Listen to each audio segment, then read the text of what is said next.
আমি কিন্তু অলরেডি হেঁটে হেঁটে যাচ্ছি। আমি ঝাড়খালি যে পিকনিক স্পট, সেই ঝাড়খালি পিকনিক স্পট থেকে আমি আমাদের যে বাস স্ট্যান্ড যেটা আছে, আমি সেদিকে হেঁটে হেঁটে যাচ্ছি।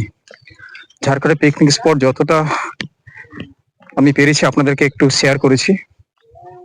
তো আপনারা চেষ্টা করবেন আমার এই ভিডিও দেখে, যদি আপনাদের মনে হয় যে সত্যিকারের ডেসক্রিপশন আপনারা পেয়ে গেছেন, আপনারা কিন্তু অবশ্যই কিন্তু এই জায়গাটা এসে একটু সময় বিনোদন করতে পারেন। এবং যারা সুন্দরবনে যারা ট্যুরে যারা আসে, সেই সুন্দরবনের ট্যুরের মধ্যে এটা একটা স্পট। এখানে 2 নাইট 3 ডেজ এবং 1 নাইট 2 ডেজ এর যে পিকনিক মানে যে ট্যুর প্যাকেজ গুলো হয়, তার মধ্যে এই ঝাড়খালিটাকে হয়তো দেখানো হয়। এই হচ্ছে পুরো বিষয়টা। আবার আপনাদেরকে বলে দিই, 9332338278 এই নাম্বারে যদি কল করেন, কিন্তু আমরা চেষ্টা করবো আপনাদেরকে যতটা গাইড করা যায়। এই হচ্ছে পুরো বিষয়টা। এখানে একটা কথা খুব ভালো জিনিস,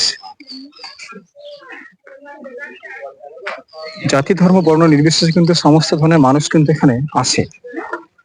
তারা কিন্তু এই জায়গাটাকে একটু এক্সপ্লোর করার চেষ্টা করে। এই হচ্ছে আমাদের পুরো বিষয়টা।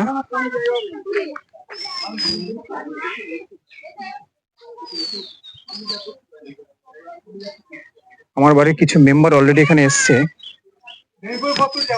এবং আপনাদেরকে বলে দিই, এই পুরো যে আমাদের ট্যুর প্যাকেজটা, মানে এখানে ঝাড়খালি যারা আসতে চাইছেন, আপনারা চেষ্টা করবেন যদি মনে হয় এখানে আসার,